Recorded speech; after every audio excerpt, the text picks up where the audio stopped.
But a few miles away, there's new starts today. There was new starts yesterday, and from what we're seeing, we're extremely busy. The skies once again darken as firefighters use controlled fire to push back new flare-ups. It puts us in charge and not the fire. Fire crews are putting new defensible fire lines in one of the most challenging areas of the trailhead fire. As helicopters hover above, making water drops from just yards away. Crews like these are fanning throughout the El Dorado National Forest, taking on the trailhead from all angles and all hours, showing us a wildfire far from over.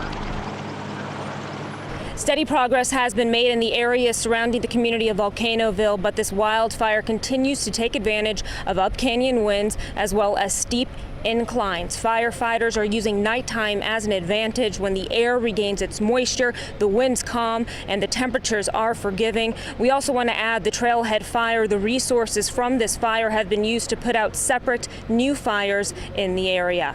In Georgetown, Vicki Gonzalez, KCRA 3 News. And it's not just humans feeling the impact of the trailhead fire. The Placerville CHP posted this photo today. One of their officers was helping crews fighting the blaze when he came face to face with this guy, a mountain lion. The fire, of course, has been forcing many wild animals from their homes. Thankfully, though, this incident ended without anyone being hurt.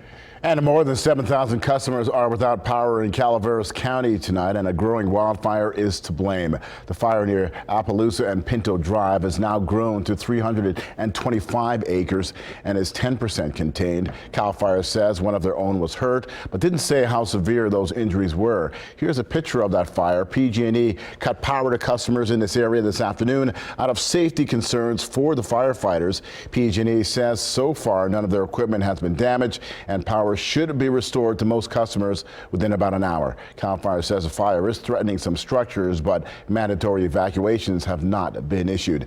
And this fire broke out in Arden around noon today. Crews say the flames were seen behind an auto detailing shop on Calvados Avenue in an area where homeless people were camping. Some people in the area grabbed a water hose and helped put out the flames before the crews arrived. Firefighters say they're dealing with an increasing number of fires lately, saying many of them are started by people misusing fireworks. We're going to be responding to these fires quite a bit, and hopefully we can stay on top of them. And unfortunately, like you mentioned before, this wind that's kicking up, it's going to make things very challenging for us. A little grass fire, a little wildland fires that we have out here, they get into businesses and they threaten the economy of this area and the safety of people all the time. And just minutes earlier, the same crew was at the scene of this grass fire along Silica Way near Highway 160 in North Sacramento. The cause of both fires is still under investigation. Meantime, trying to cut down on the risk of grass fires, the city of Fairfield has closed a number of open spaces for the holiday weekend. And all the spaces you see here, Rockville Hills Park, Rolling Hills Park, Spyglass, and Serpa's Ranch will stay closed through July 5th. Just yesterday, there was a brush fire off Walters Road at Air Base Parkway. And this is video from a KCRA3 viewer as he tried to make his way through the traffic backup caused by this fire. This was one of 2 grass fires in Fairfield yesterday, and today crews were busy with another grass fire near Interstate 680 and Gold Hill Road. Meantime, south of our area, 5 homes were burned tonight in a fast-moving fire in San Bernardino. In this video, you can see all that destruction. Residents have been evacuated south of Cal State San Bernardino and north of Interstate 215. At least 10 acres have burned and 4 people have been injured, including 3 firefighters. And of course, we'll continue to follow wildfires across the state, including the Trailhead fire throughout this weekend, both on air and online. You can find evacuation and road closure details on the KCRA3 app. Happening now, South Lake Tahoe police are in a standoff with a wanted felon. This is all happening at the Motel 6 on Lake Tahoe Boulevard. A KCRA insider sent us this picture of SWAT crews at the scene. Police say they were trying to make contact with a man who then pulled out a gun and ran into a trailer in the parking lot of the motel. No roads have been shut down, but police are warning everyone to avoid this area. Also happening right now, search crews in Stanislaus County have found the body of a man who drowned in the Modesto Reservoir. Deputies say the 40-year-old man from San Jose was swimming near a buoy when he disappeared under the water. They say he was not wearing a life vest. His body was found just after 5 tonight in the same area he was last seen. This is the 5th drowning in Stanislaus County Reservoir since May 15th. Well, police are asking for your help tracking down suspects in a shooting that took place overnight at a Roseville nightclub. As KCRA3's Kristen Samos tells us, 3 people were sent to area hospitals with gunshot wounds. Gunfire rang out just before midnight outside the Station nightclub in Roseville. And all of a sudden, we just seen a group of people start rushing to the side of the club. And basically they start shooting. Police say it started with a disturbance inside the nightclub that moved to the parking lot. That's where shots were fired, sending dozens of people running from the scene. We know that 3 people were shot. They've been all taken to local hospitals, and fortunately they are all expected to survive. Police confirmed that as people were scattering from the scene, one of those victims who was struck by gunfire ran from the Station nightclub, which is there behind me, about 200 to 300 yards and ended up here at Fat Chad's Tavern. Next thing you know, there's 2 people running down the middle of the road right here, and one of the kids, he had gotten shot. He got shot in his leg and in his arm. Jimmy Texera was inside Fat Chad's at the time of the shooting and thought he was hearing fireworks until he saw that victim. And a bunch of the people from inside the bar got some rags and stuff and helped him put it over the gunshot holes and stuff until the 911 came. 10 hours later, investigators were still on scene. Orlando Avenue still closed as they combed through evidence that was scattered over 3 parking lots. We have a very large scene to look over, and so they're going over every inch of it. We want to make very sure that we don't miss anything because it's very important to us this gets solved. While police do have witness statements, they believe there's more information that's not being shared and are counting on the public's help to track down those responsible for this shooting. In Roseville, Kristen Samos, KCRA3 News. And we are told that several vehicles in the parking lots were struck by bullets, and all 3 shooting victims are expected to survive. Up next, a Yuba County church, the victims of some unpatriotic thieves. Coming up later in the hour, what was stolen and the surprise ending. But first, Hillary Clinton sits down with the FBI as part of the investigation into her email controversy, what it could mean for the race for the White House. Plus, new information about a deadly terror attack in Bangladesh, what we're learning about the Berkeley student who was killed.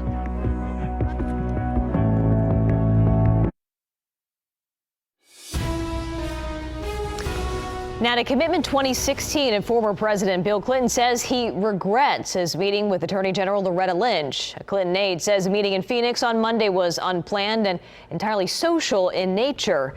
Their sit-down drew fire from lawmakers because the Justice Department is investigating Hillary Clinton's use of her private email server. The presumptive Democratic nominee for president spent more than 3 hours talking to the FBI today. It's a sign the year-long federal investigation into Clinton's email usage might be nearing an end. NBC's Chris Pallone has the latest. No campaign appearances Saturday for Hillary Clinton or Donald Trump. Both had other business to take care of.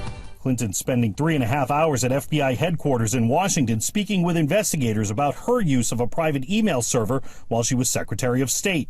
The year-long investigation is looking into whether anyone broke the law by mishandling sensitive information. After the interview, Clinton spoke by phone with NBC's Chuck Todd. I was pleased to have a chance to sit down and answer their questions today to try to help bring this review to a conclusion. The interview comes a day after Attorney General Loretta Lynch said she'd let career prosecutors decide the direction of the email case after critics slammed her for meeting privately with Bill Clinton during a chance airport encounter earlier this week. I certainly wouldn't do it again.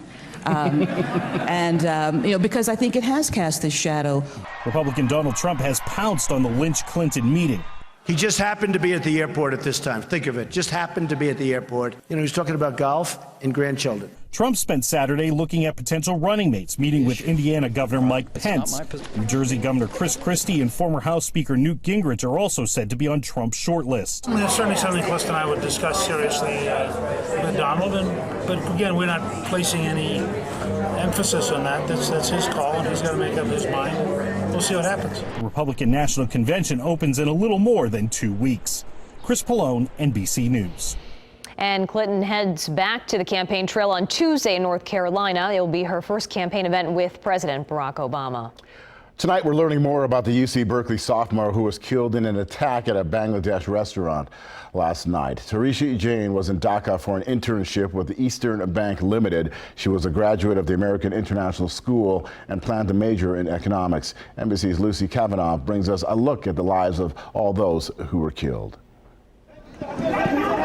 More disturbing details emerging from that night of terror in Dhaka. The U.S. State Department now saying an American citizen was among those killed. We don't know the gender or the age of the citizen. We don't have any details about what state he or she may have been from. The White House today confirming that American death, issuing a statement condemning what it called a heinous attack. We're learning also that 3 of the victims were students at American colleges, 2 from Emory University, 1 from Berkeley in California. Those campuses, no doubt, in mourning today.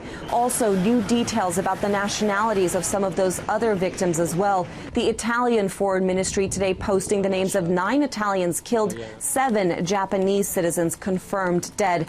We do know that ISIS carried out attacks in Bangladesh before, killing an Italian aid worker last year. Just 5 days after that, claiming responsibility for the death of a Japanese citizen, but nothing of the scale or the magnitude of yesterday's tragic, deadly attack.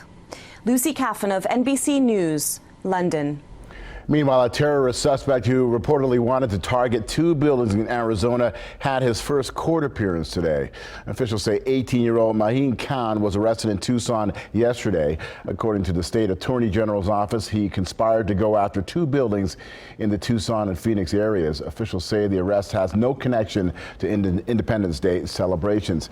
And tonight in Southern California, 1 man is in jail after refusing to come down from the roof of a house for more than 6 hours. Yeah, Indio police took 20-year-old Anthony Ricardo Martinez into custody after helping him down. Officers say that Martinez was wanted on a felony warrant for domestic violence. This all started yesterday when police received several 911 calls about Martinez jumping from roof to roof in the neighborhood. Residents and officers say they are thankful it didn't turn into anything worse. It was so hot up there. Just everybody that was involved, great restraint, just great cooperation. I just hope he gets the help that he needs. But I just really was worried. I was concerned, how this was going to end up. You just never know. Martinez was taken to the hospital for treatment, and after he makes a recovery, he will be booked into jail. Turning now to KCRA3 weather and a beautiful look at the Capitol Mall there tonight. You see the RTs sliding by, and it looks pretty out there, but it's still pretty warm out there tonight as well. Let's check in with Dirk Redorn for a look at the weather. Well, I like that video that showed the flag blowing, and we had a nice breeze blowing through. We still have a breeze in some locations. Strongest wind currently Fairfield with southwest wind at 25 miles per hour. Tapers off in the valley, but that's enough to help pump in some of that cooler air. Marine layers thickening up along the coast, so we have that up around 2,000 feet thick, and that's good news because that's going to help to keep our temperatures down. That combined with just a weather system that's moving by to our north, and that's bringing some cooler air in, so everybody's going to experience a slight cooling. Temperatures currently 67 degrees in Sacramento, 72 in Stockton, 81 through Modesto, 72 through Placerville, 77 in Auburn, 59 degrees in Truckee. Again, as you work your way, especially we're seeing the again areas of the wind shifting a little bit into the Sierra, so that's going to be impacting where that smoke goes through the night tonight and into tomorrow. 24-hour temperature change anywhere from 2 to 5 degrees cooler in some spots. Truckee about the same as last night. We're a degree cooler at Lake Tahoe. Satellite view shows some of the marine layer along the coast of California. Again, that's nice to have. Cloud cover, a little bit of monsoonal moisture making its way up from the southwest and through the southwest, I should say, and we've had that moisture popping off some showers and thunderstorms. Even had a severe thunderstorm warning near Las Vegas this afternoon. For tomorrow, we're looking at conditions that are going to be warming up from a cool 59 degrees at 7 a.m. Marine layer in place, clear skies over the valley, and also looking fairly clear in through the Sierra. Through about noontime, temperature up to about 80 degrees. Look at this. We still have the marine layer. That means San Francisco is going to be staying in the 60s through your Sunday afternoon. So if you want to cool off, maybe you want to head that way. Daytime highs will be warming up, though, through the afternoon. By 5 p.m., should see a peak in Sacramento of about 92 degrees, but it'll be a little bit warmer, of course, the farther away you get from that Delta breeze influence. A little bit warmer through Yuba City and Marysville, also towards Modesto. Temperature still well into the mid to possibly even upper 90s. But for the 4th of July, this is your 4th of July forecast. It's going to be fairly sunny. By noontime, temperature of 81 degrees. Yes, get the barbecues going. Should be nice for an afternoon picnic or a lunch get the hot dogs going. We've got 5 p.m., 91 degrees. So temperature-wise, wow, that's right there where we typically see temperatures. In fact, it's even a little bit below average for this time of year. And then by later on that night, it should be clear for the firework festivities. The temperatures in the lower 70s, so it should be fairly comfortable with a bit of a breeze that will be picking up. So that's your 4th of July forecast. Now we'll turn it back over to you. All right, not too bad, Dirk. Thanks. Well, for many, going to the Olympics is a lifelong dream, but for one man, it's a lifelong calling. How long this volunteer has been coming to the games. And later, Playing for Keeps, the camp teaching kids how to design their own video games.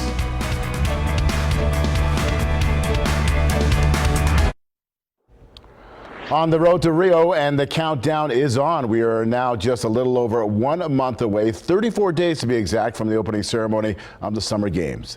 A Pennsylvania man is also a veteran of several Olympics, and now he's been chosen to be a volunteer in Brazil. Barbara Barr reports on how his Olympic experiences will help pay his way to the games this summer.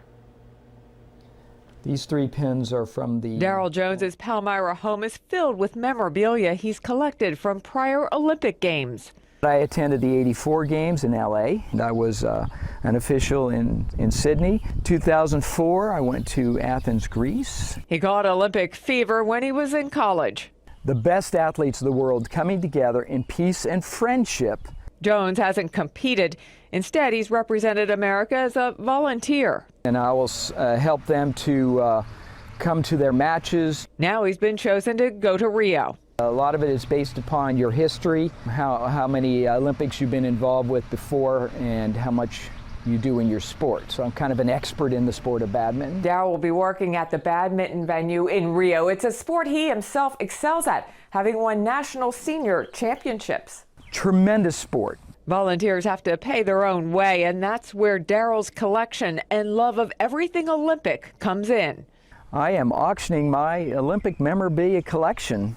150 pieces of Olympic memorabilia, the Olympic pin sets, which everybody loves those. He's holding on to some of his most prized possessions and anxious to bring home new memories from Rio. Cool stuff. Well, the Olympics kick off August 5th. As always, our Road to Rio coverage continues on the KCRA 3 app. Check out Deirdre's diary as she follows Olympic hopefuls from Northern California to the Summer Games. Well, up next, a church fundraiser nearly ruined by thieves. When we come back, what was stolen and the happy ending you'll see only here on the KCRA 3. Plus, danger in the water. The dangerous life form in the waters off the Florida coast and how it could impact 4th of July plans.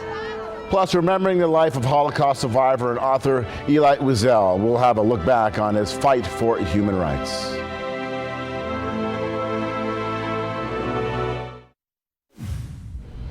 New tonight, $10,000 worth of fireworks were stolen from a Marysville church today. The money raised from selling them intended to help local kids.